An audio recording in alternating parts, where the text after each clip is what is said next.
Doctor इरशाद अली खान, आचार्य राजनीति विज्ञान विभाग, राजकीय मानव महाविद्यालय डीडवाना में कार्यरत हूँ। आज हम न्याय के पश्चात कर्तव्य का अध्ययन करेंगे। और कर्तव्य के जैसे कि अधिकार और कर्तव्य एक ही सिक्के के दो पहलू हैं, दोनों मनुष्य के समाज के प्रति दावे हैं।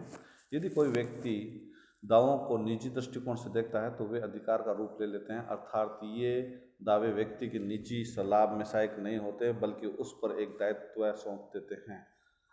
इस सिद्धांत दायित्व के अंतर्गत मनुष्य को दूसरे व्यक्ति को अधिकार का ख्याल रखना पड़ता है। अपने अधिकारों के प्रयोग के दौरान में सजग रहना पड़ता है कि उनसे दूसरों के अधिकारों में किसी तरह का खलल नहीं पहुँचे। मनुष्य का यह दायित्व ही उनका कर्तव्य है। यह एक धर्म है, एक आचरण है जो मनुष्य को दूसरों के हितों के लिए कुछ कार्यों को नहीं करने के लिए विवश करता है। उदाहरणतः यदि हम समुदाय में रहते हैं तो हमारा यह दायित्व हो जाता है कि समुदाय के अन्य सदस्यों के अधिकारों के प्रयोग में हमारा आचरण सहायक हो। विशेष आचरण के पालन करने का दायित्व ही हमारा कर्तव्य है।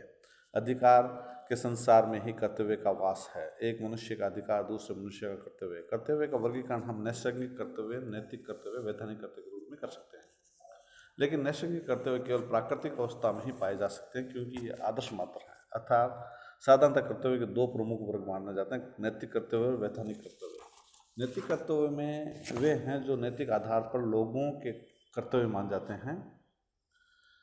इसका आधार मनुष्य की नैतिक शक्ति है। राज्य द्वारा इन्हीं कानूनी मान्यता प्राप्त नहीं रहती, अतः इनका पालन करने के लिए किसी को विवश नहीं किया जा सकता। कुछ प्रमुख नैतिक कर्तव्य हैं: दूसरों का आदर करना, बड़ों की आज्ञा का पालन करना, सच बोलना, चोरी नहीं करना इत्यादि। इन कर्तव्यों के पीछे समाज की नैतिक शक्ति अनुशक्ति के रूप में ही कार्य करती है। वैधानिक कर्तव्य यानी राजा द्वारा मान्यता मिलने पर कर्तव्य कानूनी कर्तव्य का रूप लेता है। राज्य इसे नागरिकों का पालन के लिए बाध्य करता है।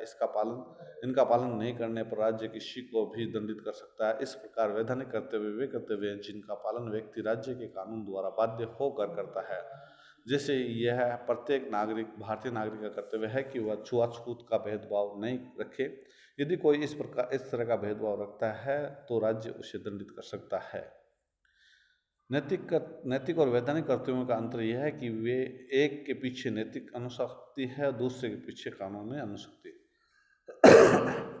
कर्तव्यों के वर्गीकरण का दूसरा आधार कर्तव्यों के प्रयोग का उद्देश्य है। जब एक नागरिक अपने अधिकारों का प्रयोग सामाजिक उन्नति और कल्याण की वृद्धि को ध्यान में रखते हुए करता है तब वह अस्तिवाचक पॉजिटिव कर्तव्य का पालन करता है, जैसे राज्य के नियमों का पालन करना, देश की रक्षा में सहायता देना, ईमानदारी से अपने मत का उपयोग करना, संविधान का पालन करना। इसके विपरीत जब एक नागरिक वह काम नहीं करता है जिसे कानून मना करता है तो वह नकारात्मक कर्तव्य का पालन करता है। नकारात्मक कर्तव्य में कानून द्वारा निश्चित निषेधों की आज्ञा का पालन समावेश है। ऐसे कर्तव्यों के लिए नागरिक को बाध्य नहीं किया जा सकता बल्कि उसका वह स्वयं पालन करता है, जैसे किसी व्यक्तिगत व्यवहार में छुआछूत का भेदभाव नहीं रखना। एक नागरिक के कुछ महत्वपूर्ण कर्तव्य हैं, जैसे कि राज्य के प्रति कर्तव्य में हम कह सकते हैं जैसे राज्य के प्रति निष्ठा। प्रत्येक नागरिक का राज्य के प्रति वफादार होना कर्तव्य है। राज्य के प्रति निष्ठा और भक्ति की भावना नागरिक का प्रथम कर्तव्य है। इस नाते देश की रक्षा के लिए प्रत्येक नागरिक का कुछ कर्तव्य होता है। उसे शत्रुओं से देश को बचाने के लिए या देश के अंदर शांति और सुव्यवस्था बनाए रखने के लिए राज्य की सहायता करनी चाहिए। अपने सभी सुखों और जीवन की बलि देना प्रत्येक नागरिक का राज्य के प्रति कर्तव्य है। दूसरी ओर राज्य का यह अधिकार हो जाता है कि किसी भी समय देश की रक्षा के लिए किसी नागरिक की सेवा मांग सकता है। संकट काल में अनिवार्य सैनिक सेवा इसी अधिकार और कर्तव्य का फल है।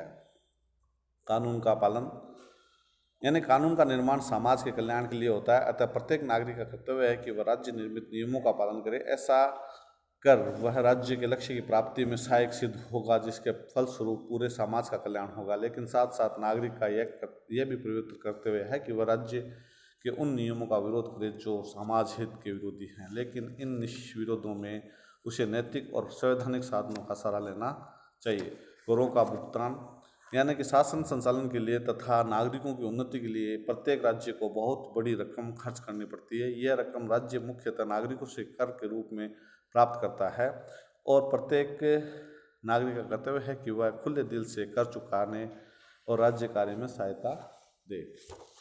ईमानदारी के साथ मत देना लोकतंत्र का जनता का शासन है, जैसे कि हम मानते हैं। इस शासन को चलाने के लिए जनता अपने प्रतिनिधियों का निर्वाचन करती है और प्रतिनिधियों के ऊपर ही देश का भाग्य निर्भर करता है। अतः यह आवश्यक है कि जनप्रतिनिधि उच्च कोटि के हों। यह तभी संभव है जबकि जनता अच्छे लोगों को चुने। सार्वजनिक पद को ग्रहण करना, जिसे लोकतंत्र जनता द्वारा शासन, जनता का शासन है और राज्य का संचालन जनता स्वयं करती है। अतः प्रत्येक नागरिक का एक कर्तव्य है कि वो सार्वजनिक पद को ग्रहण करने के लिए सदा तत्पर रहे। साथ साथ समाज द्वारा सौंपे गए उत्तरदायित्वों को निभाने के लिए वो सेवा भाव से सरकारी पद को ग्रहण करे। निज के प्रति कर्तव्य, यानी कि समाज अंततः, यानी राज्य का समाज अंत नागरिकों का संगठन है। नागरिकों की उन्नति पर उसको ही उन्नति है। स्वस्थ, चरित्रवान, परिश्रमी और स्वावलंबी नागरिक ही एक स्वस्थ समाज और राज्य का निर्माण कर सकते हैं। अतः प्रत्येक नागरिक का एक कर्तव्य है कि वह अपने विकास पर पूर्ण ध्यान दे। इसके लिए स्वस्थ, संयमी, अनुशासन प्रिय, शिक्षित और परोपकारी होना चाहिए। परिवार के प्रति कर्तव्य, व्यक्ति, राज्य और समाज के विकास में कुटुंब का प्रमुख स्थान है। परिवार में ही मनुष्य को सर्वप्रथम शिक्षा मिलती है और उसमें नागरिक गुणों का बीजारोपण होता है। श्रेष्ठ नागरिक और स्वस्थ समाज के निर्माण के लिए स्वस्थ परिवार का भी होना आवश्यक है। यह भी तभी संभव है जबकि नागरिक परिवार के अनुशासन और आचरण का पालन करे। उदाहरणतः प्रत्येक व्यक्ति का यह कर्तव्य है कि वह परिवार के अग्रजनों का आदर करे, उनकी आज्ञा का पालन करे, परिवार के हित के लिए निजी स्वार्थ को त्याग दे और बच्चों को नागरिकता की उचित शिक्षा दे। ग्राम, नगर और जाति समाज के प्रति कर्तव्य, यानी कि परिवार के अतिरिक्त नागरिक को अपने गांव, जिस नगर में रहता नगर, जाति, समाज से भी सहायता मिलती है। इन संगठनों के प्रति भी उसके कुछ कर्तव्य हैं कि वह इन संगठनों की उन्नति में सहायता पहुंचावे। गांव, नगर, समाज की भलाई के लिए प्रत्येक नागरिक का इन संगठनों की शैक्षणिक, मानसिक और भौतिक उन्नति की ओर ध्यान देना चाहिए। मानवता के प्रति कर्तव्य, समाज और देश से ऊपर समस्त मानव समुदाय है। स्थान और जाति के भेदभाव से ऊपर सभी मनुष्य एक ही समुदाय के हैं। अतः प्रत्येक व्यक्ति का यह कर्तव्य हो जाता है कि वह मानव समुदाय के हित के लिए कार्य करे। अंतर्राष्ट्रीयवाद का यही आधार मनुष्य का कर्तव्य है। बहुत से राजनीतिक दार्शनिकों ने इस आधार पर विश्व सरकार, वर्ल्ड गवर्नमेंट की कल्पना की है, जो राष्ट्रवाद, साम्राज्यवाद और अंतर्राष्ट्रीय युद्ध की समस्याओं को समाप्त कर देता है। अधिकार और कर्तव्य के परस्पर संबंध जो है, अधिकार कर्तव्य में अनाश्रित संबंध है। यद्यपि दोनों शब्द पृथक पृथक हैं, परंतु दोनों अविच्छेद है। दोनों का जन्म स्थान एक ही के स्थान दूसरे को बौद्ध होता है।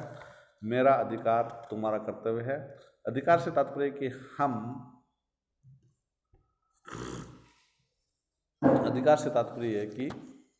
हम दूसरों से अपने हित के लिए कुछ सुविधाएं चाहते हैं। कर्तव्य से तात्पर्य है कि हम दूसरों को अधिकार के उपभोग में सहायता देते हैं। इस प्रकार दोनों के बीच वही संबंध है जो संबंध शरीर आत्मा का है। जब नागरिकों को अधिकार प्राप्त होता है तब उसके ऊपर कर्तव्य का भार भी आ जाता है। यदि हमें बोलने का अधिकार है तो हमारा कर्तव्य है कि दूसरों के बोलने के अधिकार में बाधा ना पहुंचाएं। वी.एस. शास्त्री के अनुसार अधिकार और कर्तव्य दो भिन्न भिन्न दृष्टिकोण से देखे जाने के कारण ही एक वस्तु के नाम है। अधिकार और कर्तव्य के बीच जो संबंध है उसमें निम्नलिखित प्रधान तत्व है। प्रत्येक अधिकार का अनुवर्ती कर्तव्य होता है। प्रत्येक अधिकार में कर्तव्य छिपा हुआ है। एक व्यक्ति का अधिकार दूसरे व्यक्ति का कर्तव्य। यदि हमें समानता का अधिकार प्राप्त हो तो अन्य व्यक्तियों को यह कर्तव्य है कि वे हमें समान समझे। अधिकार से कर्तव्य का बोध होता है। प्रत्येक व्यक्ति अपने अधिकार से दूसरे व्यक्ति को समझता है और यह अपने कर्तव्य से दूसरे व्यक्ति के अधिकार को समझता है। यदि किसी व्यक्ति को प्राण रक्षा का अधिकार है तो वह समझता है कि दूसरा व्यक्ति को भी यह अधिकार है। अतः वह यह भी समझता है कि जिस प्रकार दूसरे व्यक्ति का कर्तव्य है कि उसके प्राण पर घात ना पहुंचावे। अतः अधिकार और कर्तव्य साथ साथ चलते हैं। जो हमारा कर्तव्य वही दूसरे का अधिकार है, जो दूसरे का अधिकार वही हमारा कर्तव्य है। अधिकार का प्रयोग सामान्य हितों में होता है, यानी कि अधिकार से व्यक्तिगत हित का बोध होता है, लेकिन अंततः उसका उद्देश्य समाज का हित है। यह उद्देश्य व्यक्ति का कर्तव्य याद दिलाता है कि वह अधिकार का प्रयोग समाज हित को ध्यान में रखते हुए करे।